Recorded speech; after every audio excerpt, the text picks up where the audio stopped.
Earth is surrounded by a vast orbital environment where human-made objects gradually form a thin but expanding layer around the planet. This region begins just above the upper atmosphere and extends outward through multiple bands of motion that encircle the world in continuous paths shaped by gravity and inertia. In this space, nothing remains still for long, because every object is either falling around Earth or slowly adjusting its trajectory as small forces accumulate over time. Above this region, Earth appears as a rotating sphere covered in cloud systems and ocean reflections, while the orbital layer remains invisible to the human eye from the surface. The environment is defined not by air or weather, but by vacuum conditions where motion persists without resistance, allowing structures to remain in continuous freefall states. The orbital region is not uniform but structured in altitude layers, each with different physical conditions. Lower regions still experience faint traces of atmospheric particles that create gradual resistance, while higher regions are almost entirely free of such interaction, allowing objects to remain in stable motion for many years or even decades. These differences create a natural separation in how long satellites and other structures can persist without correction. This layered structure also influences how maintenance and orbital adjustments are planned, as operators must account for varying levels of stability when placing new systems or repositioning existing ones. The gradual transition between dense and sparse orbital regions creates a continuous gradient rather than sharp boundaries shaping long-term orbital design. Human activity in this environment appears as a growing collection of engineered systems that occupy carefully chosen paths. Communication satellites form coordinated networks that support global data exchange. Weather monitoring systems observe atmospheric patterns from above, and navigation satellites maintain timing signals that allow precise positioning across Earth's surface. Each system operates independently, yet contributes to a shared orbital infrastructure.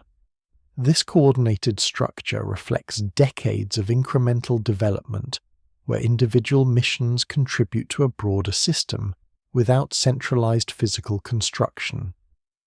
Over time, orbital services become interdependent, forming a distributed network that supports both scientific observation and global communications across vast distances. Between these active systems, there are also inactive objects that remain in motion long after their original purpose has ended. These include spent rocket stages and defunct satellites that continue to travel along predictable paths. Over time, they become part of a long-lived background presence that coexist with functioning technology, adding complexity to the orbital environment. As orbital density increases, tracking systems become more important to prevent unintentional close approaches between objects.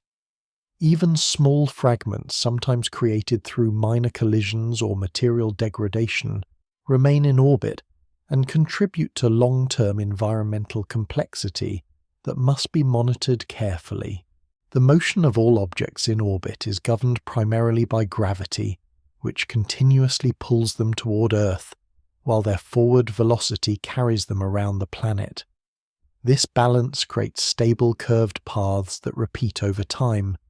Even small variations in speed or altitude can slowly shift these paths, making long-term tracking and coordination essential for maintaining order in the region. This balance between gravitational pull and forward motion is a fundamental feature of orbital mechanics, and has been understood through centuries of astronomical observation and modern physics. It allows satellites to remain in stable paths without continuous propulsion, as long as minor corrections are applied periodically. As more objects accumulate, the orbital environment begins to resemble a structured yet delicate system, where spacing and timing matter. Objects may pass each other at high relative speeds, even when separated by large distances, and small fragments of material can persist for years due to the absence of atmospheric drag in higher regions. This creates a need for careful management of orbital space. This environment also becomes increasingly important for long-duration missions that require stable spacing between multiple platforms. Coordination between objects relies on predictive models of motion, ensuring that orbital regions remain usable even as activity gradually increases across different altitude bands. In the upper layers of this environment, conditions become increasingly stable and predictable, allowing long-term placement of larger platforms. These regions provide the foundation for extended operations where structural systems can remain in place with minimal correction. The quiet stability of these higher altitudes supports the gradual development of more complex orbital infrastructure. These stable regions also enable early planning for larger and more permanent structures as their reduced atmospheric influence allows long-term operations with minimal orbital decay. Engineering decisions in these zones focus on efficiency and sustainability over extended periods of time. Across all layers, the orbital environment reflects a continuous interaction between natural forces and human design. Gravity defines motion, while engineering defines purpose. Together they produce a layered system that surrounds Earth with a growing presence of technology, distributed across space, forming the early structure of an orbital industrial region. This interaction between natural physics and human engineering continues to evolve as technology advances, gradually shaping a new kind of planetary surrounding infrastructure. The result is a space environment that reflects both physical laws and technological expansion in equal measure. This region remains in a constant state of slow evolution, as new systems are added and older ones continue their motion. The overall structure expands outward in complexity, not through sudden change, but through gradual accumulation of objects and coordinated pathways that remain bound to Earth's gravitational field. Over long periods, this slow evolution creates a stable but increasingly complex orbital system that requires continuous monitoring and coordination. The structure does not develop through sudden change, but through accumulation, where each added object contributes to a larger and more interconnected whole. Within this gradual process, orbital space becomes a shared domain, shaped by both legacy objects and newly deployed systems operating in synchronized motion around Earth. The orbital environment around Earth contains a persistent field of moving objects that occupy intersecting trajectories across multiple altitude layers. This region, often described as space traffic, is not a single uniform flow, but a distributed system of independent motions, shaped by orbital mechanics and long-term human activity. Each object follows a curved path around Earth, yet no two paths remain completely isolated, and their gradual overlap creates a complex spatial pattern that extends across thousands of kilometers. The structure of this region reflects decades of continuous deployment of satellites, rocket stages, and mission-related components that remain in motion long after their active functions have ended. The density of objects in near-Earth space is not evenly distributed. Certain altitude bands contain a higher concentration of satellites due to their usefulness for communication, navigation, and Earth observation. These bands become structured zones where multiple systems operate simultaneously, sharing similar orbital characteristics. Within these regions, objects travel at extremely high speeds relative to one another, even when separated by large distances. This creates a condition where timing and prediction become essential for maintaining safe separation between operational systems. The result is a dynamic environment where motion is constant but coordinated through careful planning and long-term tracking models. In this region, even small fragments of material contribute significantly, to the overall structure of motion. These fragments originate from past collisions, material degradation, or separation events during launch operations. Once formed, they remain in orbit and follow independent trajectories governed by the same physical laws as larger objects. Their small size makes them difficult to observe directly, yet their high velocity allows them to carry significant kinetic energy relative to operational spacecraft. Over time, these fragments accumulate into a diffuse but widespread presence that adds complexity to the orbital environment. This persistent background population influences how new systems are designed and deployed, as engineers must account for a wide range of potential interactions. The behavior of orbital objects is governed by predictable physical principles, yet the large number of interacting trajectories creates a system that is complex in practice. Each object is continuously in free fall around Earth, following a path determined by its velocity and altitude. Small differences in these parameters cause gradual divergence in long-term motion, leading to slowly changing spatial relationships between objects. Because of this, orbital prediction relies on continuous updates that refine expected positions over time. These predictions are essential for maintaining operational safety in regions where multiple systems share similar orbital paths.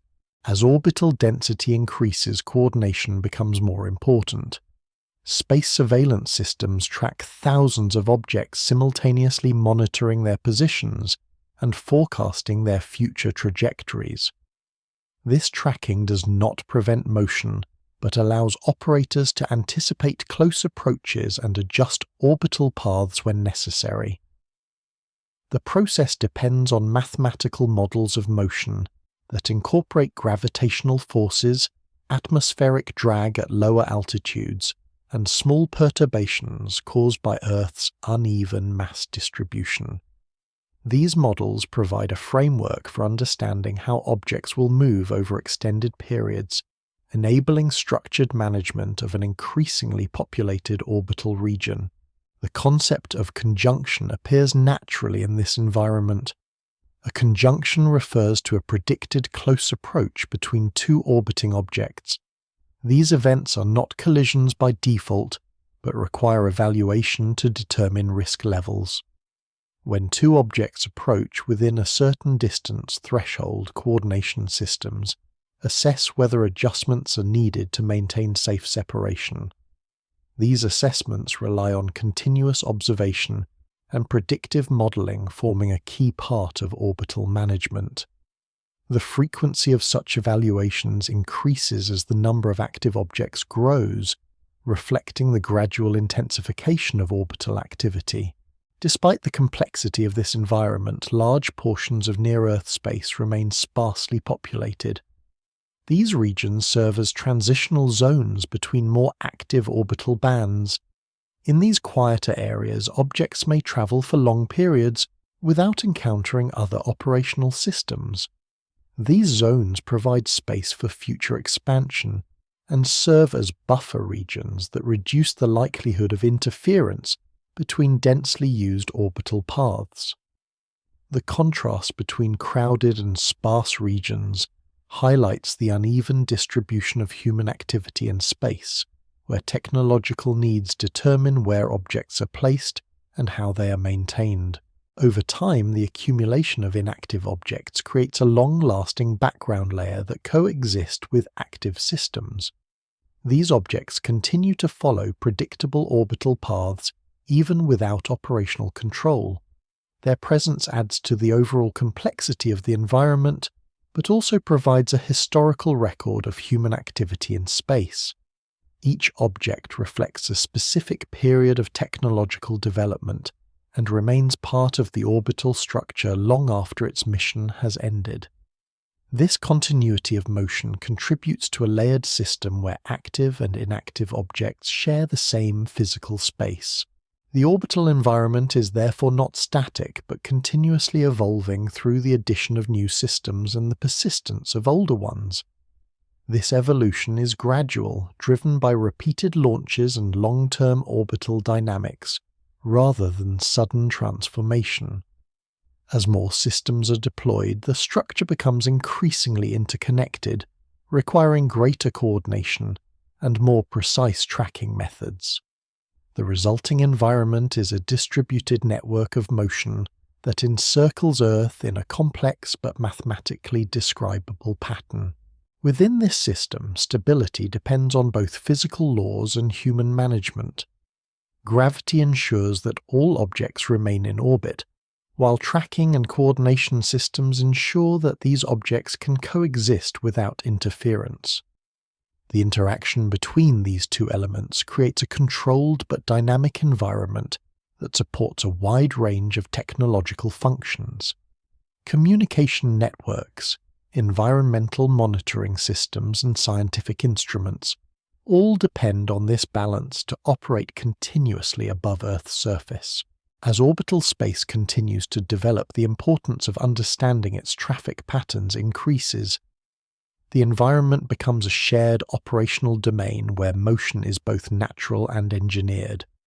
This dual nature defines the character of near-Earth space, where every object participates in a larger system of movement that extends around the entire planet in continuous circulation. The environment of near-Earth space is defined by a persistent state of microgravity, where objects appear to float but are continuously in free fall around Earth. Microgravity is not the absence of gravity, but a condition in which gravitational acceleration is balanced by orbital motion. In this state, every object follows a curved trajectory around the planet, creating the illusion of weightlessness. This condition shapes all physical processes in orbit, from the behavior of liquids to the response of structural materials, and it defines how human-built systems must be designed to function beyond Earth's surface. In this region, objects do not rest on surfaces in the way they do on Earth. Instead, they remain in continuous motion, unless acted upon by a force. This means that even small disturbances can cause long-lasting changes in movement. A gentle push, a release of stored tension, or a slight mechanical adjustment can send an object drifting along a new path that continues indefinitely until another influence acts upon it. This sensitivity to small forces creates an environment where precision in design and control becomes essential for maintaining stability in orbital systems. Fluids behave differently in microgravity because there is no dominant downward direction. On Earth, gravity causes liquids to settle, form surfaces, and flow downward through containers. In orbit, liquids instead form floating masses that respond to surface tension and small forces rather than weight. They may cling to surfaces, form spheres, or break into smaller droplets depending on conditions. This behavior requires careful control in systems that rely on fluid movement, such as cooling systems, fuel management, and life support infrastructure. Engineers must design containers and channels that guide fluid motion, without relying on gravity to provide direction. Materials also respond differently under microgravity conditions. Without significant weight forces, structural loads are distributed differently across components. Instead of supporting weight from above, structures in orbit primarily manage internal stresses caused by acceleration, thermal expansion, and mechanical interaction. This changes how buildings and spacecraft are constructed, as they do not require the same load-bearing designs used on Earth. Instead, they rely on rigid frameworks and modular connections that maintain shape through controlled assembly and locking mechanisms.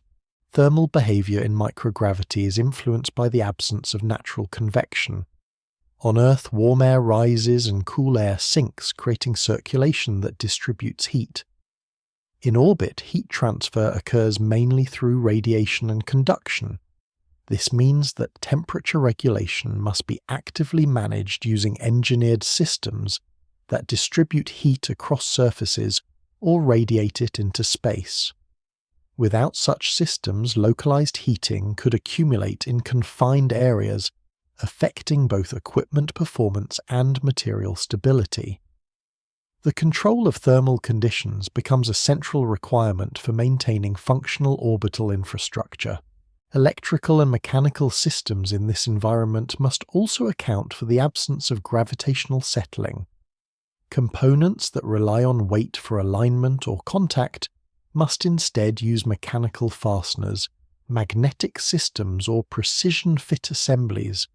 This ensures that parts remain properly positioned even under continuous freefall conditions.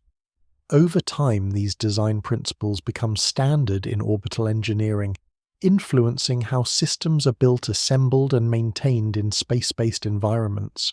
Human presence in microgravity introduces additional considerations. Without gravity, bodily fluids shift, muscles experience reduced loading, and orientation becomes dependent on visual and spatial cues rather than balanced systems that rely on weight. While long-term biological effects are studied separately, the immediate environment requires structured living spaces that support orientation, movement, and operational efficiency. These spaces are designed to provide consistent reference points so that movement remains controlled and predictable even in the absence of gravitational direction. Microgravity also influences the assembly of large structures in orbit. Components can be moved with minimal force, allowing large assemblies to be constructed piece by piece in ways not possible under Earth gravity. However, this same ease of movement requires careful control as objects can drift freely if not secured. Assembly operations rely on gradual connection processes where each component is stabilized before the next is added. This method allows for the construction of complex structures that grow steadily over time within the orbital environment. The behavior of particles and gases in this environment is similarly altered. Without gravity-driven separation, mixtures remain more uniform, and diffusion becomes the primary mechanism for mixing. This affects chemical processes, material synthesis, and environmental control systems. Engineers must account for these differences when designing systems that rely on controlled reactions or precise material handling in orbit. Across all systems, microgravity defines a shared condition that influences motion, structure, and interaction. It creates an environment where traditional Earth-based assumptions no longer apply, requiring new approaches to engineering and operation. Within this environment, stability is achieved not through weight, but through balance of forces, controlled motion, and continuous adjustment. As orbital infrastructure expands, microgravity remains the fundamental condition shaping every aspect of design and function. It governs how objects move, how systems are built, and how processes unfold in space. This persistent state forms the foundation upon which all orbital activity depends, shaping the development of structures that continue to grow and operate around Earth in a sustained state of free fall. The orbital environment around Earth is exposed to a continuous flow of radiation, originating primarily from the Sun and from high-energy particles traveling through space. This radiation field is not uniform but varies with solar activity, Earth's magnetic shielding, and orbital position. In this region, spacecraft and orbital structures exist without the protection of a dense atmosphere, meaning that energetic particles and electromagnetic radiation can interact directly with exposed surfaces. This condition defines one of the most persistent environmental challenges for long-term orbital infrastructure. Solar radiation reaches near-Earth space as a broad spectrum of energy, including visible light ultraviolet radiation and higher energy emissions during periods of increased solar activity. The visible portion provides illumination that allows orbital systems to operate with natural light cycles, while ultraviolet radiation carries enough energy to gradually affect material surfaces over time. In higher energy events, bursts of solar particles can intensify the radiation environment, temporarily increasing exposure levels across large regions of orbit. These variations are linked to dynamic processes on the Sun, where magnetic activity drives changes in emission intensity. The Earth's magnetic field plays a significant role in shaping how radiation interacts with orbital space. It forms a protective structure that deflects many charged particles away from the planet, guiding them along curved paths around magnetic field lines. This creates regions of reduced exposure as well as zones where particles become temporarily trapped, forming structured radiation belts around Earth. These belts contain energetic particles that move in complex spiraling motions influenced by magnetic forces. Orbital paths that pass through or near these regions experience higher levels of radiation exposure, which must be accounted for in system design. Radiation in this environment affects materials at both surface and structural levels. Over time, energetic particles can alter molecular bonds, gradually changing material properties such as strength, flexibility, and reflectivity. This process occurs slowly but continuously, meaning that long-duration exposure becomes a significant factor in engineering decisions. Protective coatings, shielding layers, and material selection strategies are used to reduce the impact of this gradual transformation. The choice of materials in orbital construction reflects a balance between durability, weight, and resistance to radiation-induced changes. Thermal conditions in orbit are also strongly influenced by radiation exposure. Without atmospheric moderation, objects heat and cool primarily through direct absorption of solar energy and emission of infrared radiation into space. When sunlight strikes, a surface energy is absorbed and converted into heat, raising local temperatures. When that surface rotates into shadow, heat is lost rapidly through radiation, causing sharp temperature drops. This repeated cycle of heating and cooling creates a dynamic thermal environment where materials must withstand continuous expansion and contraction without structural degradation. During periods of increased solar activity, bursts of energetic particles can interact with electronic systems. These interactions may temporarily disrupt signals or alter the behavior of sensitive components.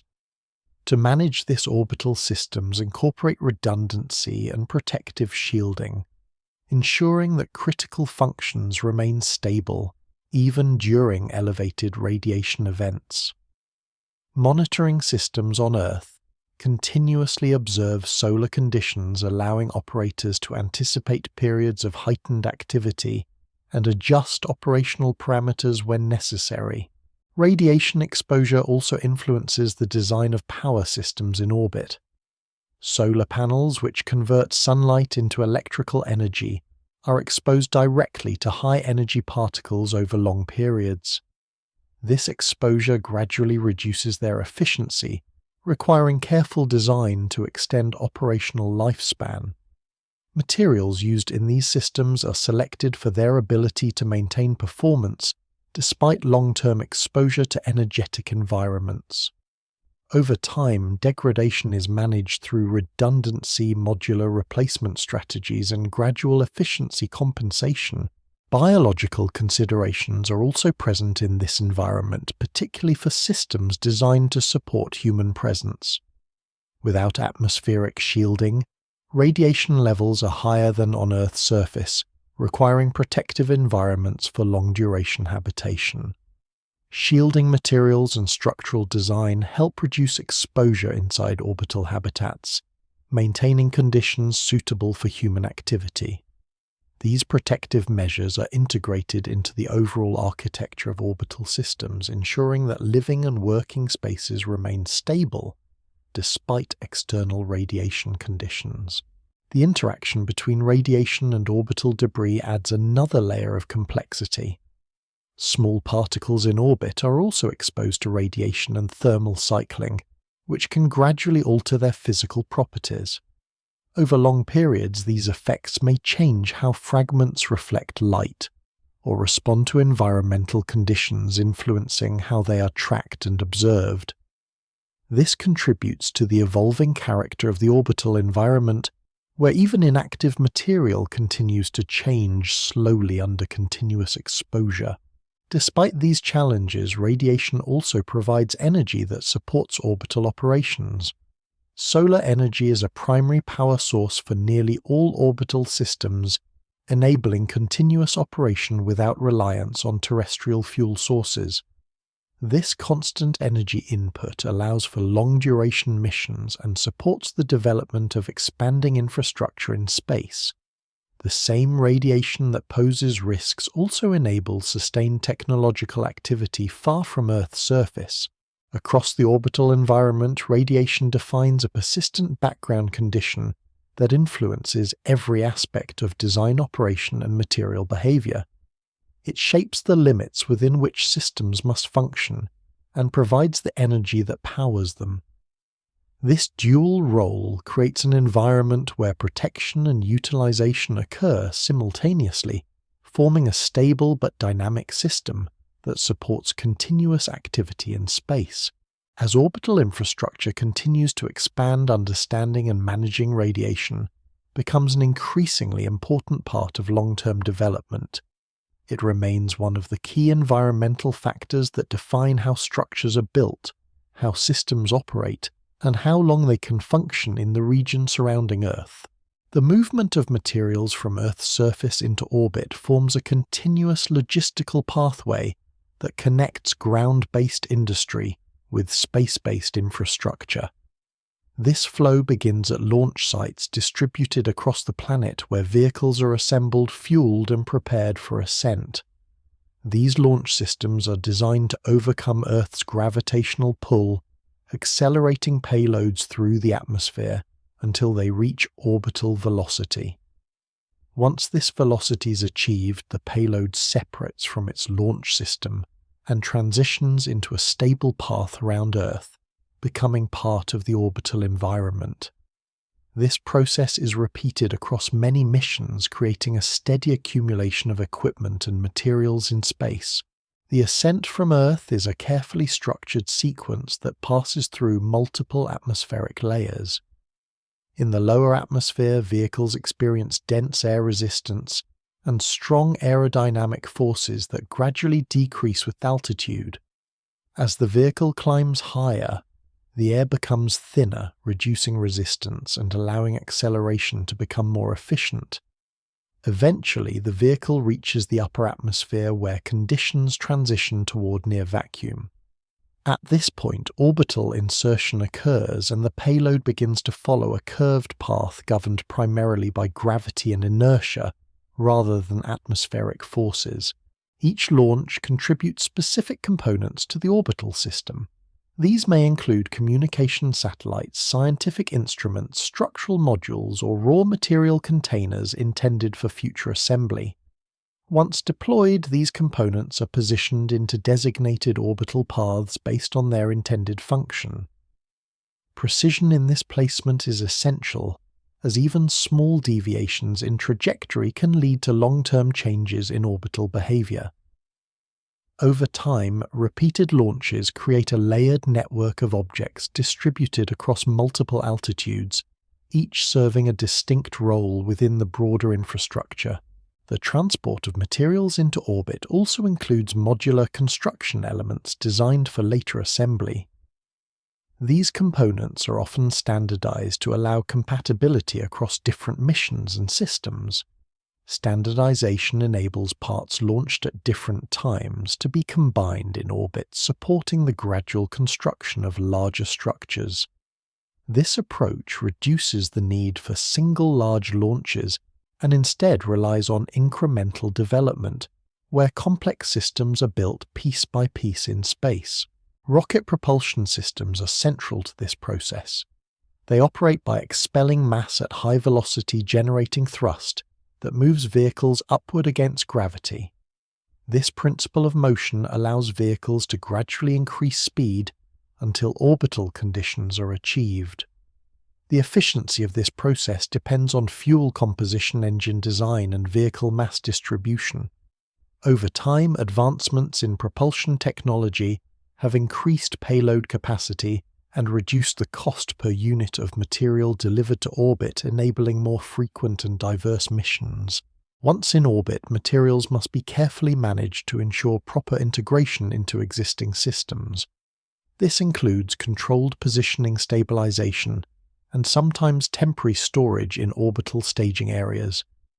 These staging areas function as intermediate zones where components can be held inspected or prepared for further assembly. In these locations, materials remain in continuous free fall, while being carefully coordinated through small adjustments in velocity and orientation. This allows for precise alignment before final integration into larger structures. The flow of materials also includes return pathways where some systems are designed to bring components back to Earth. These return operations require controlled descent through the atmosphere, managing heat generated by atmospheric friction during re-entry. Materials that survive this process can be reused or analyzed, contributing to the development of future systems. However, much of the orbital supply chain is oriented toward accumulation, rather than return, reflecting the growing emphasis on building persistent infrastructure in space. As the number of orbital missions increases, coordination between launches becomes increasingly important. Scheduling systems ensure that trajectories do not conflict and that new payloads can be safely inserted into their intended paths. This coordination extends across multiple launch providers and international partners, reflecting the global nature of orbital activity. The result is a distributed but interconnected system where multiple sources contribute to a shared orbital environment. The increasing volume of transported material also supports the gradual emergence of specialized orbital functions. Some payloads are designed for long-term operation, while others serve as temporary construction elements or experimental platforms. This diversity of function reflects the expanding role of orbital space as a working environment rather than solely an observational platform. Over time, this shift transforms orbital space into a structured region of continuous industrial activity. Material flow into orbit is therefore not a single process but a repeating cycle of launch, insertion, operation, and sometimes return. Each cycle contributes to the growing complexity of the orbital system, adding new layers of infrastructure and capability. As this process continues, Earth's orbit becomes increasingly populated with functional systems that depend on this steady movement of resources from the surface into space. The region between Earth and the Moon forms a broad transitional space where gravitational influence from both bodies interacts to shape complex motion pathways. This region, often described as cislunar space, is not a uniform void, but a structured environment where trajectories can be designed to take advantage of shifting gravitational conditions. Objects moving through this space experience varying levels of pull from Earth and the Moon, creating curved routes that require careful calculation to maintain stability over time. These routes become essential for extending human activity beyond low Earth orbit into deeper space infrastructure. In this region, motion is influenced by a balance between multiple gravitational fields. Earth remains the dominant force near its orbit, while the Moon becomes increasingly influential as distance increases. Between these two domains lies a dynamic boundary region where small changes in velocity can produce significant differences in long-term trajectory. This sensitivity allows for efficient transfer pathways where spacecraft can move between orbital zones using minimal energy adjustments. These pathways form the basis for structured movement through cislunar space and support long-range logistical planning. The Moon itself acts as a secondary anchor point in this system. Its gravity provides stable orbital opportunities where objects can remain in predictable paths around lunar space. These lunar-adjacent regions serve as potential staging zones for further exploration and construction activities. The surface of the Moon, with its low gravity and lack of atmosphere, provides conditions where material handling and storage differ significantly from Earth-based environments. Objects placed in lunar orbit or on the surface remain in a stable mechanical context that supports long-term planning for space-based infrastructure. Between Earth and the Moon, there exist regions where gravitational forces temporarily balance in ways that allow objects to remain in relatively stable positions with minimal energy input. These regions are not fixed points, but zones where motion can be maintained with careful correction. Objects placed in these areas can serve as relay points or staging stations supporting movement deeper into space. Their stability depends on continuous monitoring and occasional adjustments, reflecting the delicate balance of forces present in cislunar space. Spacecraft traveling through this region follow trajectories that are shaped by both energy efficiency and gravitational interaction. Instead of moving in straight lines, they follow curved paths that align with gravitational contours. These trajectories reduce the need for continuous propulsion by allowing natural forces to guide motion. This method of travel is essential for reducing energy requirements in long-distance missions and supports the development of sustained activity beyond Earth's immediate orbital environment. Communication between Earth and cislunar space becomes more complex as distance increases. Signals traveling between these regions experience measurable delays due to the finite speed of light. This delay is not significant for physical motion, but becomes important for coordination and control of distant systems. As a result, many operations in cislunar space must be partially autonomous, relying on pre-programmed sequences and onboard decision-making systems. This shift toward autonomy is a defining feature of extended space operations. Material transport in this region also expands beyond Earth-only supply chains. As infrastructure develops, some resources may be sourced from the Moon itself or from intermediate storage points. This reduces reliance on Earth-based launches for every component and allows for more sustainable long-term expansion. The Moon's surface contains materials that can potentially be used for construction and industrial processes, although the full extent of their usability remains dependent on future technological development and extraction methods. Thermal and environmental conditions in cislunar space remain closer to deep space conditions than those in low Earth orbit. Without atmospheric influence, objects experience direct exposure to solar radiation and long periods of shadow depending on orbital position. These conditions require careful thermal management for any sustained infrastructure. Heat exchange occurs primarily through radiation, and systems must be designed to handle both intense heating and deep cooling cycles. Navigation through this region depends on precise understanding of orbital mechanics across multiple gravitational fields. Small adjustments in velocity can result in large changes in trajectory over time, making planning essential for successful travel. This sensitivity is used advantageously in design transfer paths, where spacecraft follow calculated routes that minimize energy consumption while maximizing stability. These routes form the backbone of cislunar navigation systems and support the gradual expansion of human presence beyond Earth's immediate surroundings. As activity increases in this region, cislunar space becomes a structured extension of Earth's orbital environment. It functions as a bridge between near-Earth operations and deeper space exploration, supporting the gradual development of infrastructure that extends outward from the planet.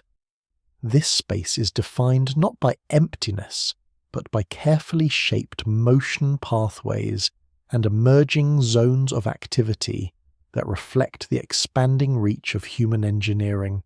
The continued use of cislunar space marks a transition in spatial organization, where Earth is no longer the sole center of activity, but part of a broader system that includes multiple gravitational environments. This shift forms the foundation for extended orbital construction and the eventual development of more distant space-based systems.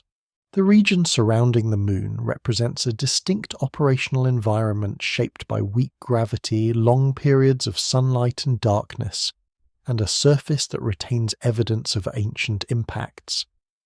This lunar vicinity is not an empty extension of space, but a structured gravitational zone where motion behaves differently compared to Earth orbit. Objects placed here follow stable or semi-stable trajectories, influenced primarily by the Moon's mass and its interaction with Earth's gravitational field. Over time, this region becomes a natural extension of human activity beyond low Earth orbits, supporting early stages of off-world infrastructure development. In lunar orbit, stability depends on careful balancing of velocity and altitude. Because the Moon has a much weaker gravitational pull than Earth, orbital speeds are lower, and trajectories are more sensitive to small disturbances. This means that even minor changes in motion can gradually alter a spacecraft's path over extended periods. As a result, orbital maintenance in this region requires periodic adjustments to preserve desired positioning. These adjustments are small but essential, ensuring that structures remain in predictable motion around the Moon. The lunar surface itself plays a significant role in shaping this environment. It is covered with regolith, a fine layer of fragmented rock created by continuous meteorite impacts over billions of years. This surface material is dry, loosely packed and electrically charged by solar radiation. These properties make it behave differently from terrestrial soil. In some areas, regolith forms stable layers, while in others it remains loose and easily disturbed. This variability influences how future surface operations may be conducted, particularly in construction or material extraction activities. Like conditions near the Moon follow long cycles of illumination and shadow.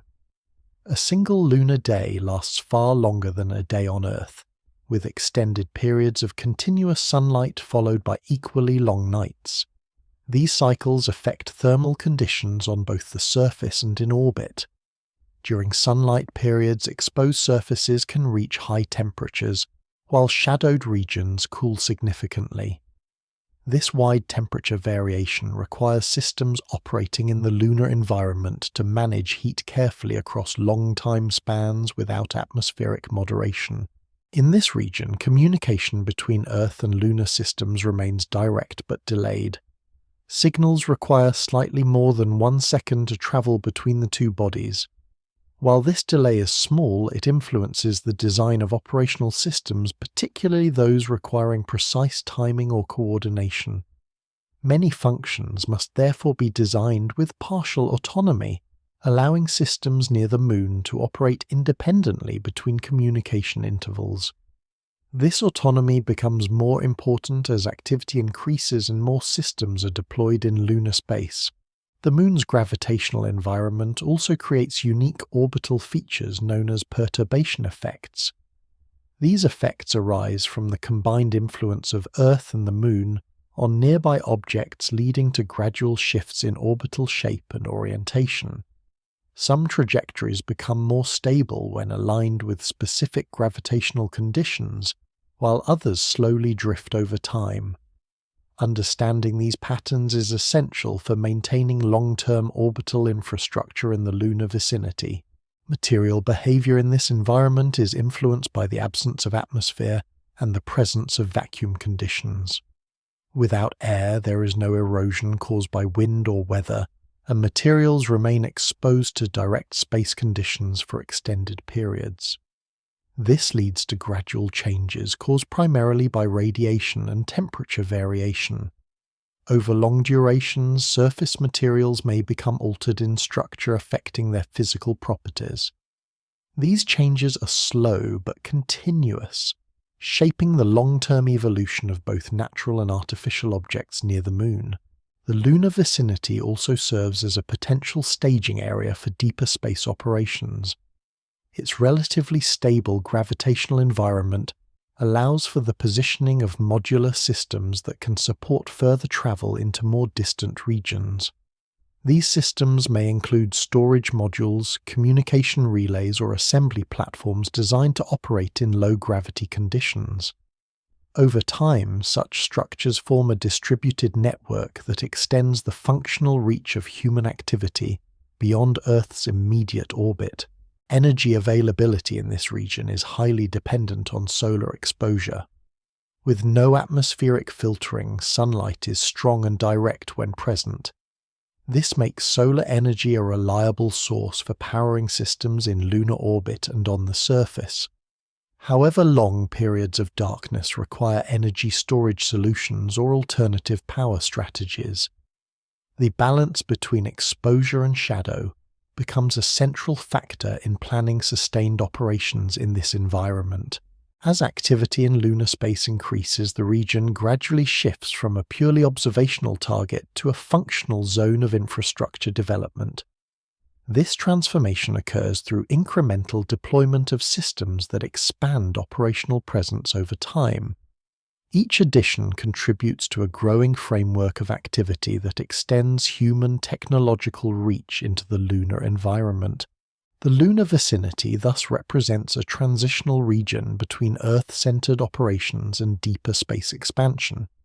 It is defined by weak gravity, extended light cycles, and a stable but delicate orbital structure. Within this environment, early foundations of long-term off-world infrastructure begin to form, shaping the next stage of orbital development beyond Earth. The environment of space is defined fundamentally by vacuum conditions, where matter exists at extremely low density, and interactions between particles occur rarely compared to atmospheric environments. In this state, there is no continuous air medium to support convection, sound propagation, or pressure-driven flow. Instead, physical processes unfold through direct contact radiation and isolated particle interactions. This absence of atmosphere shapes every aspect of material behavior in orbital construction and long-term infrastructure development. In vacuum conditions, evaporation behaves differently because there is no surrounding air pressure to limit the escape of molecules from a surface. Materials exposed to space can gradually lose particles through sublimation, where solid or liquid phases transition directly into gas without passing through intermediate stages. This process is slow for most stable materials, but becomes significant for certain compounds, especially those not designed for long-term exposure. Over extended periods, even minor material loss can affect surface properties and structural integrity. Heat transfer in vacuum occurs exclusively through radiation and conduction. Without air, there is no medium for convective heat movement, meaning that warm regions cannot naturally transfer energy to cooler regions through fluid motion. Instead, energy is emitted as infrared radiation traveling through space until it is absorbed by another surface. This creates a highly directional thermal environment, where exposure to sunlight results in heating, while shadowed regions lose heat steadily into space. The balance between these two processes determines the thermal stability of orbital systems. Materials in vacuum also experience unique mechanical behavior during bonding and assembly. Without atmospheric contamination, surfaces can remain extremely clean, allowing strong direct contact between materials when joined under controlled conditions. However, the absence of air also removes natural damping effects, meaning that vibrations and mechanical movements can persist longer unless actively controlled. This requires precise engineering during assembly processes to ensure stable connections between components in orbital construction. Outgassing is another important process in vacuum environments. Many materials contain trapped gases within their structure, which can slowly be released when exposed to low-pressure conditions. This release can alter material properties and affect nearby systems if not properly managed. In orbital construction, materials are often selected or treated to minimize outgassing, ensuring that long-term performance remains stable. This consideration becomes especially important in enclosed systems where internal atmosphere quality must be preserved. Electrical behavior in vacuum is influenced by the absence of air molecules that would normally interact with charged particles. In this environment, electrical discharges can occur differently, and insulation materials must be designed to function without atmospheric support. Conductive paths, shielding, and grounding strategies are carefully implemented to maintain system stability. Over time, exposure to space conditions can also affect electronic components, requiring protective measures to ensure long-term reliability. The vacuum environment also affects how dust and small particles behave. Without air resistance, particles follow ballistic trajectories once released, traveling in straight or curved paths, depending on initial velocity and external forces. This makes contamination control essential during construction activities, as even small particles can remain suspended in orbital motion and interact with sensitive systems. Managing particulate movement becomes part of maintaining a clean operational environment in space-based facilities. Optical properties of materials also change under vacuum exposure. Surfaces directly exposed to radiation and particle impacts can gradually alter their reflectivity and absorption characteristics. This affects how light and heat are distributed across structures, influencing both thermal control and observational systems. Over long durations, these changes must be accounted for in the design of optical instruments and reflective surfaces used in orbital infrastructure. In the absence of atmospheric shielding, vacuum conditions also expose materials to micrometeoroids, small particles traveling at high velocities through space.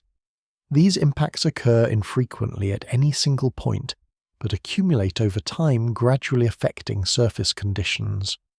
Protective design strategies often include layered shielding or sacrificial outer surfaces that absorb or distribute impact energy, preserving internal structures from long-term degradation. The vacuum environment therefore acts as both a constraint and a defining feature of orbital construction. It removes familiar atmospheric behaviors while introducing new physical conditions that must be carefully managed. Every system designed for space must account for the absence of air, relying instead on radiation structural integrity and controlled material properties to maintain function. As orbital infrastructure expands, vacuum conditions remain constant across all regions from low Earth orbit to deeper space environments. This consistency allows for standardized engineering approaches while still requiring adaptation to local variations in radiation temperature and gravitational influence. The vacuum thus forms the fundamental physical backdrop against which all orbital development takes place, shaping the behavior of materials, systems, and processes throughout space. Orbital construction platforms emerge as organized regions in near-Earth space, where materials, modules, and structural components are gradually brought together into larger engineered systems. These platforms are not fixed ground-like structures, but distributed operational zones that maintain position through continuous orbital motion around Earth. Within these zones, construction occurs through coordinated assembly processes that rely on precise control of position, velocity, and alignment. The environment remains in constant freefall, yet within this motion, stable frameworks are created through carefully managed interactions between components. In these orbital construction regions, structures begin as small modular elements delivered from Earth. Each element arrives with a specific function or structural role designed to connect with others through standardized interfaces. These interfaces allow compatibility across different missions and manufacturing sources, enabling components launched at different times to be integrated into a single growing system. Over time, repeated assembly operations transform dispersed parts into organized frameworks that expand gradually within orbital space. The construction process relies on staged assembly, where components are first positioned in stable relative motion before being permanently joined. In this phase, objects remain close together but are not yet rigidly connected. Small adjustments in velocity and orientation bring parts into alignment, ensuring that mechanical connections occur under controlled conditions. Once alignment is achieved, structural locks or fastening systems secure the components into place, creating progressively larger assemblies that maintain structural integrity through continuous orbital motion. These platforms operate as central hubs for construction activity. They provide reference points where incoming materials can be sorted, prepared, and assembled into larger units. Within these hubs, robotic systems play a central role, performing repetitive and precise tasks that would be difficult to execute manually in microgravity conditions. These systems move along structured paths, handling components, positioning them accurately, and securing connections as part of an ongoing assembly sequence. Their actions are guided by pre-programmed instructions and real-time adjustments based on sensor feedback. The environment within orbital construction zones is shaped by the absence of gravity-driven settling. Components do not rest on surfaces but float freely until they are actively positioned and secured. This requires careful coordination to prevent uncontrolled drift. Temporary holding systems, such as mechanical arms or magnetic positioning fields, are used to stabilize parts during assembly. These systems ensure that each element remains in place until permanent structural integration is completed. Energy systems within these platforms support continuous operation. Solar radiation is converted into electrical energy, which powers robotic systems, communication networks, and control infrastructure. Because orbital regions experience alternating periods of sunlight and shadow energy, storage systems are integrated to maintain steady operation during periods without direct solar exposure. This ensures that construction activities continue without interruption across orbital day-night cycles. Thermal control is another essential aspect of orbital construction platforms. Heat generated by electronic systems and mechanical activity must be distributed evenly to prevent localized overheating. Without atmospheric convection, heat is managed through radiative surfaces and conductive pathways that move energy across structural elements. These systems maintain stable temperature conditions, allowing sensitive components to function reliably throughout construction cycles. As platforms grow, they begin to support multiple simultaneous construction processes. Different sections may be responsible for assembling structural frameworks, integrating power systems, or preparing habitat modules. This division of activity allows large-scale construction to proceed in parallel, increasing efficiency and enabling the gradual formation of complex orbital structures. Over time, these platforms evolve from simple assembly zones into fully functioning industrial environments in space. Material flow into these regions remains continuous. Components are delivered integrated and sometimes reprocessed or repurposed for new construction stages. This creates a dynamic cycle where materials are not only consumed but also reorganized and adapted as needed. The flexibility of this system allows orbital platforms to evolve over time, adapting to new requirements and expanding their functional capacity. Structural frameworks built within these platforms are designed to remain stable under continuous orbital motion. They do not rely on weight-bearing foundations, but instead maintain integrity through tension, connection, strength, and balanced distribution of forces. This allows large structures to exist in configurations that would not be possible under Earth gravity, opening new possibilities for spatial organization in orbit. Orbital construction platforms therefore represent the transition from isolated spacecraft assembly to continuous industrial production in space. They form the foundation for larger orbital systems by providing structured environments where complex engineering tasks can be carried out over extended periods. Within these regions, human-designed systems begin to function as persistent infrastructure rather than individual missions. As development continues, these platforms become central nodes in a growing orbital network supporting the expansion of large-scale structures and enabling the gradual emergence of interconnected systems that extend across near-Earth space. Orbital construction systems increasingly rely on autonomous robotic platforms that operate continuously in microgravity conditions. These systems are designed to perform complex sequences of assembly, inspection, and adjustment without direct human intervention during every step. In the orbital environment where communication delays and operational constraints exist, autonomy becomes an essential feature for maintaining steady construction activity. These robotic systems function as coordinated units within larger industrial networks, each contributing to the gradual formation of large-scale structures in space. In-orbit robotic systems are not constrained by atmospheric resistance or surface friction, allowing them to move with high precision using controlled propulsion or mechanical positioning arms. Their motion is carefully regulated to prevent unintended drift, as even small forces can result in long, continuous movement due to the absence of opposing resistance.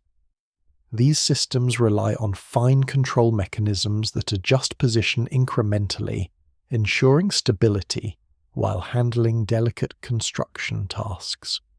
Their design reflects the need for both precision and adaptability in a dynamic orbital environment. Autonomous systems in space construction are guided by layered control architectures. At the lowest level, mechanical responses handle immediate physical interactions such as gripping, rotating, or fastening components. At higher levels, computational systems interpret sensor data, adjust operational parameters, and determine the sequence of tasks required for assembly. This structure allows robotic platforms to respond to changing conditions in real time while maintaining overall mission objectives.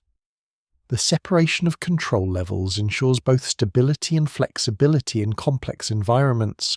Sensors play a central role in robotic operation. These systems continuously monitor position, velocity, structural alignment, and environmental conditions. In microgravity, where visual and physical cues differ from Earth sensors, provide essential reference data that allows robots to maintain orientation and coordinate movement. Optical systems, laser-based distance measurements, and inertial tracking devices work together to build a detailed understanding of surrounding structures. This information is used to guide precise assembly actions, ensuring that components align correctly during construction. Communication between robotic systems occurs through coordinated networks that link multiple platforms within the same orbital region. These networks allow machines to share information about completed tasks, upcoming operations, and environmental conditions. While some decisions are made locally, broader coordination ensures that multiple systems can work simultaneously without interference. This distributed approach allows large-scale construction to proceed efficiently with different robotic units handling specialized roles within the overall process. Energy management remains a critical aspect of autonomous operation. Most robotic systems rely on solar energy, collected through onboard panels or distributed power networks within orbital construction zones. Energy storage systems ensure continuous operation during periods without direct sunlight. Efficient energy use is essential, as robotic systems must balance power consumption between movement computation and mechanical work. Over time, energy efficiency improvements allow longer and more complex operational cycles without interruption. Thermal regulation is integrated into robotic design to maintain system stability. Electronic components and actuators generate heat during operation, which must be distributed evenly to prevent localized stress. In vacuum conditions, this heat is released primarily through radiation, requiring carefully designed surfaces and internal pathways that guide thermal energy outward. Stable temperature control ensures consistent performance across long-duration missions, where systems may operate continuously for extended periods. Autonomous robotic systems also perform inspection tasks during and after construction. These inspections involve detailed scanning of structural integrity, alignment, accuracy, and connection stability. Any deviations from expected parameters are identified and corrected through additional adjustments or reinforcement procedures. This continuous verification process ensures that constructed structures maintain reliability throughout their development stages. Some robotic platforms are designed to operate in cooperative formations where multiple units handle different aspects of a single construction task. One system may position a component while another secures it, and others monitor alignment or provide stabilization. This coordinated behavior allows complex assemblies to be completed efficiently without requiring large monolithic machines. The modular nature of these systems makes them adaptable to different construction environments and mission requirements. Over time, improvements in autonomy reduce the need for direct control from Earth. Instead, systems rely more heavily on onboard decision-making capabilities, enabling them to respond to environmental changes and operational challenges independently. This shift supports the development of continuous construction processes that can operate even when communication with Earth is limited or delayed. Autonomous robotic systems thus form the operational backbone of orbital construction activity. They transform raw materials and modular components into structured assemblies through precise, repetitive, and adaptive actions. Within the orbital environment, these systems enable large-scale infrastructure to emerge, gradually supporting the expansion of human presence in space through continuous automated construction. As these technologies advance, robotic autonomy becomes increasingly integrated into the broader orbital industrial system, allowing construction processes to scale beyond manual coordination and into fully continuous machine-driven development across near-Earth space. Structural framework fabrication in orbit forms the foundational stage of building large space-based systems where primary load-bearing elements are created and assembled into stable geometric configurations. In the absence of gravity, these frameworks do not support weight in the traditional sense, but instead maintain integrity through tension, compression, balance, and controlled connection points. The resulting structures exist in continuous free fall around Earth, yet they retain shape through carefully engineered distributions of internal forces that keep each component in stable relation to the others. The fabrication of structural elements begins with standardized components such as beams, trusses, and joint connectors. These parts are designed on Earth and transported into orbit, where they are gradually assembled into larger frameworks. Each component must maintain precise dimensional accuracy to ensure compatibility during assembly. Even small deviations can affect alignment, requiring correction during construction. This emphasis on precision ensures that once connected, the structure behaves as a unified system under orbital conditions. In-orbit structural assembly does not rely on heavy lifting or gravitational settling. Instead, components are guided into position using robotic systems and controlled propulsion. Once aligned, connection mechanisms such as mechanical locks, bolts, or automated fastening systems secure the parts together. These connections are designed to remain stable under continuous motion and environmental variation, ensuring that the structure retains integrity over long periods. The assembly process occurs gradually, with each addition reinforcing the overall framework. Truss structures are commonly used in orbital fabrication due to their efficiency and strength-to-mass ratio.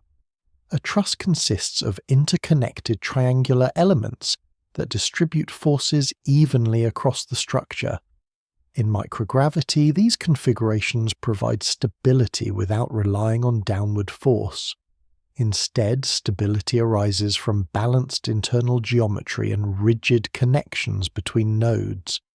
As more segments are added, the truss expands into larger frameworks, capable of supporting additional modules and systems. Material selection plays a critical role in structural fabrication. Lightweight metals and composite materials are preferred because they provide strength without excessive mass. In orbital environments, every unit of mass requires energy to transport, so efficiency becomes essential. Materials must also withstand radiation exposure, thermal cycling, and micrometeoroid impacts. These conditions influence long-term durability, making material engineering a key aspect of structural design. Thermal expansion is a significant factor in orbital structures. As components move between sunlight and shadow, they experience repeated heating and cooling cycles. This causes slight expansion and contraction, which must be accounted for in the design of connection points. Flexible joints and expansion-tolerant materials are used to accommodate these changes without compromising structural integrity. Over time, these adaptations ensure that the framework remains stable, despite environmental fluctuations. Vibration and mechanical stress also influence structural performance. Even small forces generated by robotic assembly, propulsion adjustments, or external impacts can propagate through the structure. To manage this, damping mechanisms and rigid design principles are incorporated to absorb or distribute energy. These measures prevent localized stress accumulation that could weaken connections or distort alignment. The goal is to maintain a stable configuration despite continuous external and internal influences. As frameworks expand, they begin to form the skeletal structure of larger orbital systems. These may include habitation modules, power distribution networks, or industrial platforms. The structural framework acts as the underlying support system that holds these functional units in place. Without this foundational layer, larger systems cannot maintain stability or alignment in the orbital environment. Assembly processes are often modular, allowing sections of the framework to be constructed independently and later joined together. This modularity enables parallel construction activities and reduces dependency on sequential assembly. Once individual sections are completed, they are carefully aligned and connected to form a unified structure. This approach supports scalability, allowing frameworks to grow incrementally over time. Inspection and verification are integrated into every stage of fabrication. Sensors and robotic systems continuously monitor alignment, connection, strength, and structural consistency. Any deviations are corrected through adjustment or reinforcement. This ongoing evaluation ensures that the framework maintains its intended geometry and performance throughout construction and operation. Structural frameworks in orbit therefore represent the essential backbone of space-based infrastructure. They provide the physical basis upon which all other systems are built, enabling the creation of larger and more complex orbital environments. Through precise fabrication, careful material selection, and continuous assembly processes, these frameworks establish the stability required for long-term orbital construction and expansion. As development progresses, these structures become increasingly interconnected, forming the foundation for fully integrated orbital platforms that support sustained industrial and operational activity in space. Metal processing in orbit develops under conditions where vacuum microgravity and direct radiation exposure define the behavior of matter during heating and joining operations. In this environment, metals are no longer shaped within the constraints of atmospheric pressure or gravity-driven flow. Instead, they respond primarily to temperature gradients, electromagnetic control, and surface tension effects. These conditions allow for specialized manufacturing methods that differ fundamentally from terrestrial metallurgy, enabling the creation of high-precision components for orbital structures. In orbital metal processing, melting and solidification occur without the influence of convection currents that normally exist in air or liquid environments. On Earth, molten metal naturally circulates as warmer portions rise and cooler portions sink. In space, this movement does not occur, so heat distribution must be managed through carefully designed conductive pathways and radiative surfaces. This leads to more uniform solidification patterns, when properly controlled, reducing some types of structural irregularities while introducing new challenges in thermal management. The absence of atmospheric contamination is a defining advantage of vacuum-based metallurgy. In space, molten metal is not exposed to oxygen, nitrogen, or moisture that could otherwise react with its surface. This allows for cleaner bonding processes and reduces the formation of unwanted chemical compounds during high-temperature operations. As a result, metal structures can achieve high levels of purity and consistency when processed under controlled orbital conditions. However, the same vacuum conditions that provide purity also introduce challenges in handling molten material. Without atmospheric pressure, liquids can behave in unstable ways if not contained properly. Molten metal must therefore be managed within carefully designed containment systems that use physical barriers, electromagnetic fields, or controlled surface tension effects to maintain shape. These systems ensure that material remains stable during processing and does not disperse into the surrounding environment. Joining processes such as welding take on new characteristics in orbit. Without air, there is no oxidation during heating, allowing for strong and clean joints when surfaces are properly prepared. Energy sources used for welding, such as focused electrical arcs or laser systems, can be applied with high precision to localized areas. This enables the creation of strong bonds between structural elements, while minimizing thermal distortion in surrounding regions.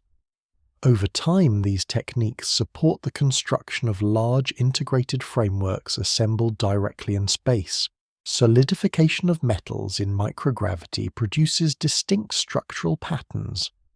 Without gravitational settling, crystal formation during cooling can occur more uniformly in all directions. This can influence the internal grain structure of the material, potentially leading to different mechanical properties compared to Earth-formed metals. Understanding and controlling these patterns becomes an important part of orbital material science, especially for components that must withstand long-term mechanical stress in space environments. Additive manufacturing processes also play a significant role in orbital metal processing. In these methods, material is deposited layer by layer to form complex shapes directly in space. This approach reduces the need to transport fully formed components from Earth and allows for on-demand fabrication of structural elements.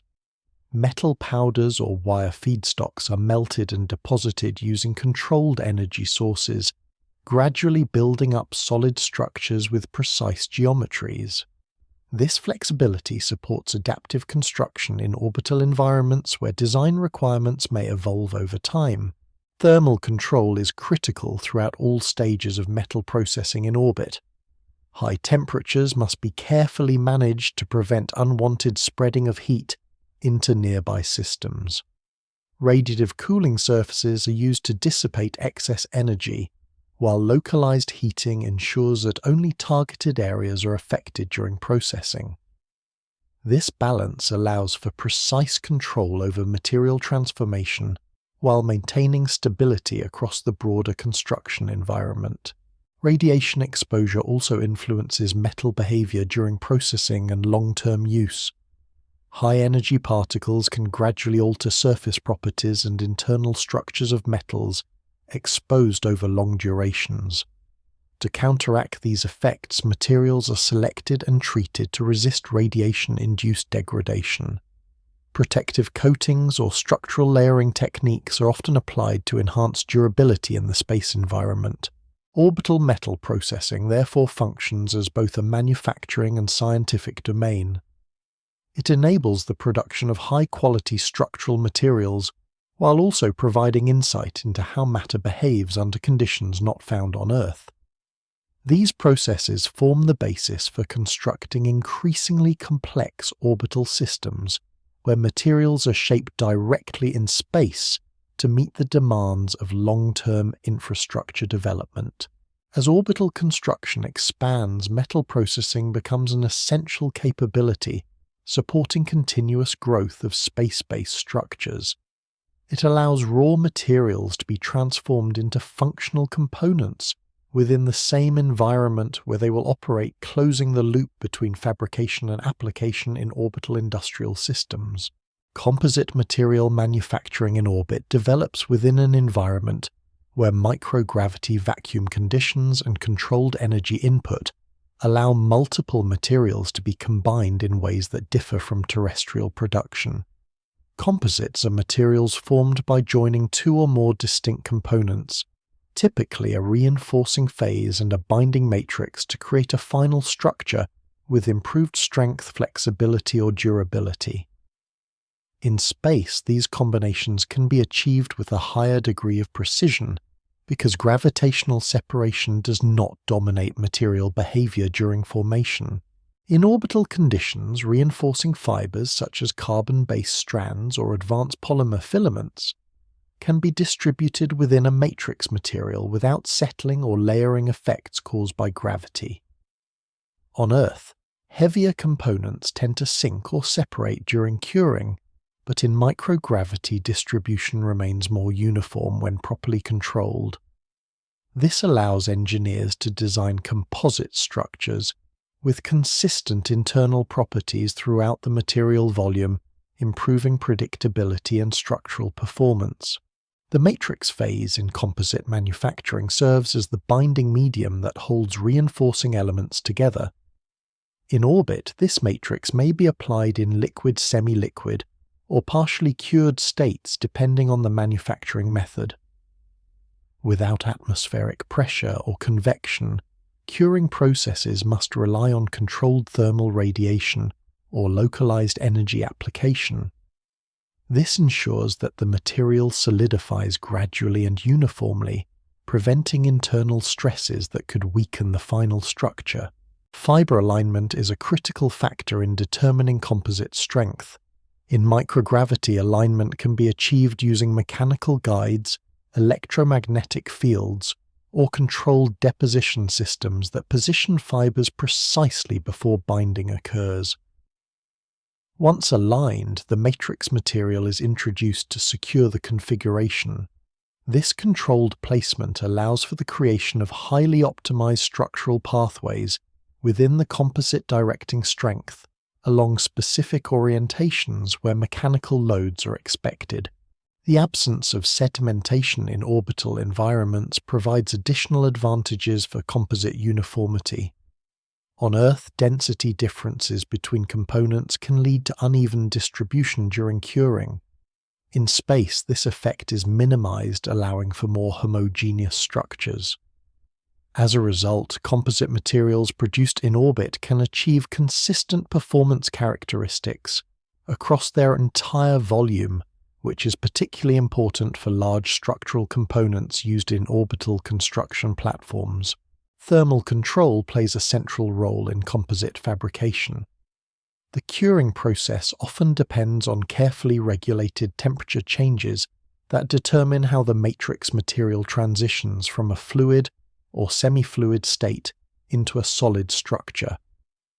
In vacuum conditions, heat is removed primarily through radiation, requiring carefully designed surfaces and controlled energy input systems.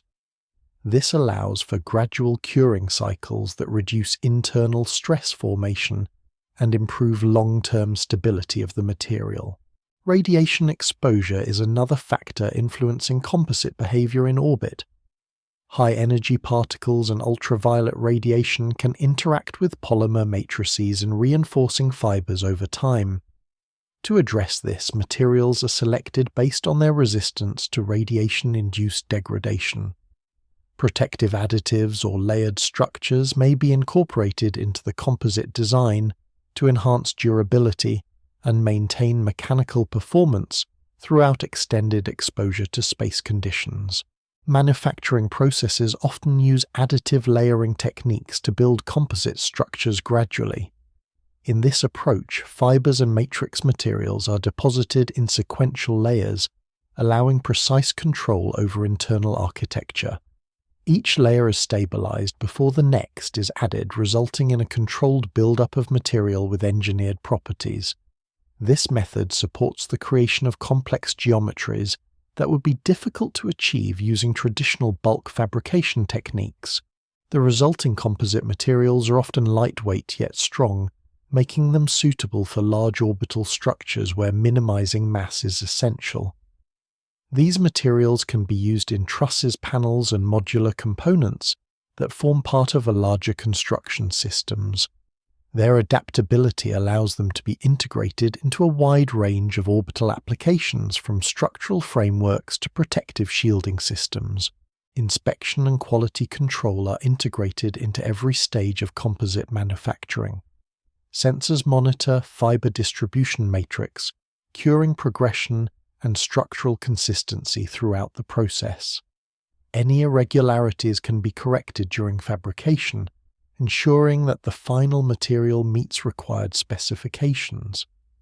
This continuous monitoring is essential in space environments where post-production repair is more complex than on Earth. Composite manufacturing in orbit therefore represents a convergence of material science and environmental advantage. The unique conditions of space enable the creation of materials with highly controlled internal structures and enhanced performance characteristics. These materials become fundamental building blocks for expanding orbital infrastructure, supporting the construction of increasingly large and complex systems in space. As orbital industry develops, further composite fabrication becomes a key enabling technology, allowing lightweight, durable, and precisely engineered materials to be produced directly in the environment where they are needed. Spacecraft module construction in orbit represents a stage where individual functional units are assembled into self-contained environments capable of supporting long-term operation. These modules are designed as standardized segments that perform specific roles such as habitation power distribution, scientific processing, or system maintenance. In orbital conditions, these segments are not built as single monolithic structures, but are gradually formed through the integration of smaller components that are delivered separately and assembled in controlled microgravity environments. Each module begins as a structural shell that defines its outer boundary and internal layout. This shell is constructed from lightweight but durable materials designed to withstand vacuum conditions, radiation exposure, and thermal cycling. Within this framework, internal systems are gradually installed, including power lines, environmental control systems, and mechanical interfaces. Because there is no gravity-driven settling, every component must be precisely positioned and secured using mechanical fasteners or automated locking systems to ensure long-term stability. In-orbit module construction occurs through a sequence of carefully controlled assembly steps. Components are first delivered to a staging area, where they are inspected and prepared for integration. Once verified, they are moved into alignment with the main structure using robotic systems. These systems operate with high precision, adjusting position and orientation incrementally until perfect alignment is achieved. After alignment, components are permanently attached, forming a unified structure that behaves as a single functional unit within the orbital environment. Habitation modules require particular attention to internal environmental control. Without atmospheric conditions, these enclosed systems must artificially maintain air pressure, temperature, and composition suitable for human presence. This is achieved through integrated life support systems that regulate oxygen levels, remove carbon dioxide, and manage humidity and temperature. These systems operate continuously, relying on redundant components to ensure stability over long periods. The module becomes a fully contained environment isolated from the vacuum outside, while still structurally integrated into the larger orbital system. Power systems within modules are typically connected to external energy sources such as solar arrays. Electrical energy is distributed through internal networks that supply all operational subsystems. Because orbital environments experience alternating periods of sunlight and shadow, energy storage systems are essential for maintaining continuous operation. These systems store excess energy during sunlight exposure and release it during periods without direct solar input, ensuring uninterrupted functionality. Communication systems are embedded within modules to maintain constant connection with other orbital structures and Earth-based control centers. These systems transmit operational data, environmental readings, and structural status updates. Due to signal travel time, particularly in more distant orbital regions, many internal processes operate autonomously while maintaining periodic communication with external networks. This allows modules to function independently while remaining part of a coordinated orbital system. Thermal regulation is critical within spacecraft modules due to the absence of atmospheric heat exchange. Heat generated by equipment and human activity must be actively managed using radiative panels and internal circulation systems. These systems distribute heat evenly and release excess energy into space, preventing localized overheating. At the same time, external thermal conditions vary depending on exposure to sunlight or shadow, requiring adaptive control systems that respond dynamically to environmental changes. Structural integration between modules allows multiple units to be connected into larger orbital complexes. Docking interfaces provide standardized connection points where modules can be securely joined. These interfaces allow mechanical, electrical, and data systems to merge seamlessly, creating expanded environments capable of supporting more complex operations. Over time, individual modules become part of larger orbital structures that function as integrated systems rather than isolated units. Inspection and maintenance systems are embedded within modules to ensure long-term reliability. Sensors continuously monitor pressure levels, structural integrity, and system performance. Any deviations are detected early and addressed through automated adjustments or robotic intervention. This continuous monitoring reduces the need for manual repair and supports sustained operation in environments where direct human maintenance is limited. Spacecraft modules therefore represent the functional building blocks of orbital infrastructure. Each module operates as both an independent system and a component of a larger network, contributing to the gradual expansion of human-built environments in space. Through careful construction, integration, and maintenance, these modules enable the development of continuous operational systems in orbit. As orbital construction progresses, modules evolve from individual units into interconnected habitats, laboratories, and industrial spaces, forming the foundation of extended human presence beyond Earth. The final stage of orbital system development brings together power networks, propulsion systems, and digital infrastructure into fully integrated orbital fleets. At this level, individual spacecraft modules, construction platforms, and robotic systems are no longer isolated elements, but interconnected components of a larger operational structure. These systems function in coordination across near-Earth space, sharing data, energy, and control signals to maintain continuous activity. The orbital environment becomes a unified technological field where multiple systems operate in synchronized motion around Earth. Power distribution forms the backbone of this integration. Large solar arrays convert sunlight into electrical energy, which is transmitted across orbital structures through controlled networks. This energy supports life support systems, industrial fabrication units, communication arrays, and propulsion mechanisms. Because sunlight exposure varies with orbital position, energy storage systems ensure that operations continue during periods without direct solar input. Stored energy is released in regulated cycles, maintaining stability across the entire orbital network. Propulsion systems in orbital fleets are used not only for initial placement, but also for long-term positioning and structural coordination. Small adjustments in velocity allow spacecraft to maintain formation, avoid interference, and align with construction objectives. These adjustments are minimal but continuous, reflecting the delicate balance required to sustain large-scale systems in free fall around Earth. Over time, propulsion becomes a maintenance function, rather than a primary driver of motion as orbital mechanics govern most trajectories. Communication infrastructure links all components of the orbital system into a shared information network. Signals transmitted between spacecraft construction platforms and Earth-based control centers allow for continuous monitoring and coordination. This network supports both real-time operations and long-term planning, enabling distributed decision-making across vast distances. Even with signal delays in more distant regions, predictive systems and onboard computation maintain operational continuity, allowing fleets to function independently while remaining connected.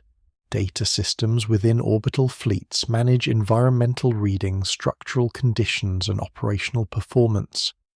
Continuous streams of information are processed to ensure that systems remain stable and efficient. This includes monitoring thermal conditions, radiation exposure, mechanical stress, and energy distribution. By maintaining detailed awareness of system status, orbital infrastructure can adjust dynamically to changing conditions in space, ensuring long-term reliability. As systems scale, orbital fleets begin to operate as layered networks rather than individual units. Lower layers consist of construction platforms and material processing facilities. Intermediate layers include habitation modules, laboratories, and storage systems. Higher layers involve communication satellites, navigation systems, and deep space relay points. These layers interact continuously, forming a structured hierarchy of orbital activity that extends across multiple altitude bands. The integration of propulsion power and communication systems enables coordinated movement and expansion. Orbital structures can be repositioned, reconfigured, or expanded through controlled adjustments, allowing infrastructure to grow dynamically over time. This adaptability is essential for long-term development as it supports incremental expansion without requiring complete reconstruction of existing systems. Thermal and structural stability remain central concerns across the entire network. Heat generated by dense operational activity is managed through radiative systems that distribute energy evenly across surfaces. Structural integrity is maintained through continuous monitoring and reinforcement of connection points between modules. These processes ensure that large-scale orbital systems remain stable despite constant motion and environmental exposure. Over time, orbital fleets evolve into persistent infrastructure that encircles Earth. They support industrial production, scientific research, communication, and resource processing within a shared operational environment. These systems are no longer experimental or temporary but function as long-term extensions of human technological capability in space. The gradual expansion of these networks marks a transition in how orbital space is used. Instead of isolated missions, the environment becomes a continuous industrial and operational domain. Structures grow incrementally, systems interconnect, and activity becomes sustained rather than episodic. Earth's orbit transforms into a distributed technological layer surrounding the planet, In this final stage, orbital infrastructure reflects a mature system of coordinated engineering. Power motion data and material flow converge into a stable but evolving network. Within this structure, humanity's presence in space becomes continuous, organized, and scalable, forming the foundation for further expansion beyond Earth's immediate orbital region. The orbital shipyard concept reaches completion as a fully integrated system of construction, operation, and expansion. It exists not as a single structure, but as a dynamic network of fleets and platforms working in coordination. This system represents the culmination of gradual development from isolated components into a unified orbital industry capable of sustaining long-term activity across near-Earth space. The orbital environment above Earth now contains a continuous layer of human-made motion, where systems remain in constant free fall while maintaining stable function through precise balance of velocity and gravity. Across this region, structures no longer exist as isolated machines, but as parts of an expanding network that surrounds the planet in quiet, persistent circulation. Each component contributes to a larger framework of activity, where motion is not random, but carefully shaped by design prediction and long-term coordination. The result is a structured presence in space that grows gradually rather than abruptly, forming a stable yet evolving technological layer beyond the atmosphere. Within this network, construction, communication, and energy systems operate together in synchronized cycles. Materials rise from Earth's surface, are processed in orbit, and are integrated into larger frameworks that continue to expand outward. Robotic systems maintain and assemble these structures with continuous precision, while human oversight remains distributed through communication systems that span vast distances. The environment itself remains unchanged in its fundamental physical conditions defined by vacuum radiation and microgravity, yet within these constraints complex industrial activity develops and persists. As orbital infrastructure grows, it becomes increasingly self-sustaining in its operation. Energy is collected from sunlight, distributed across networks, and stored for continuous use. Structural systems maintain their form through carefully engineered balance rather than weight-bearing foundations.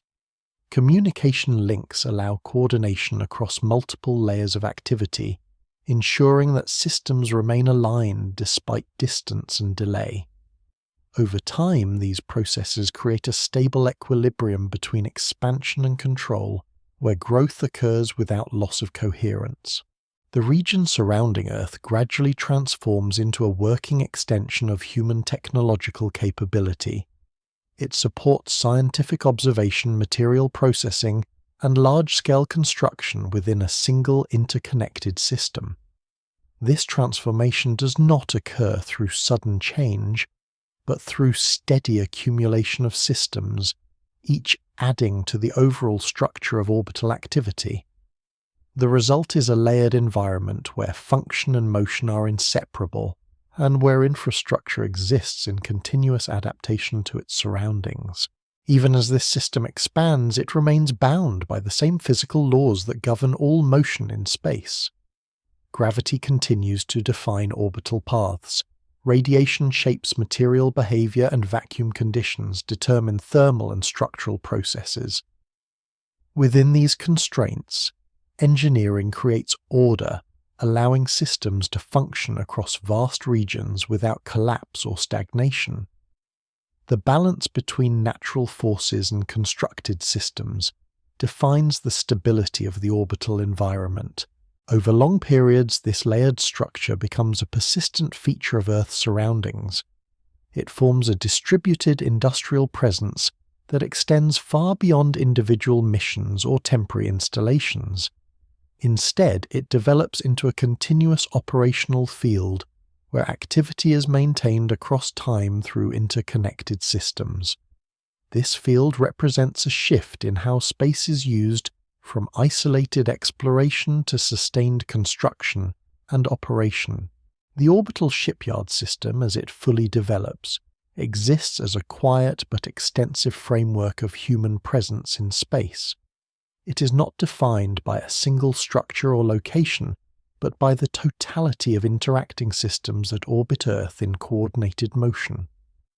Within this framework, expansion continues at a gradual pace, shaped by necessity capability and the steady application of engineering across an environment that remains physically unchanged yet increasingly structured by human design. As this process continues, the boundary between Earth and orbital space becomes less distinct in functional terms. Activity flows between surface and orbit as part of a single system, connected through continuous transport communication and construction. The result is a unified operational environment extending from the planet into space, where industrial activity persists in a stable and expanding form.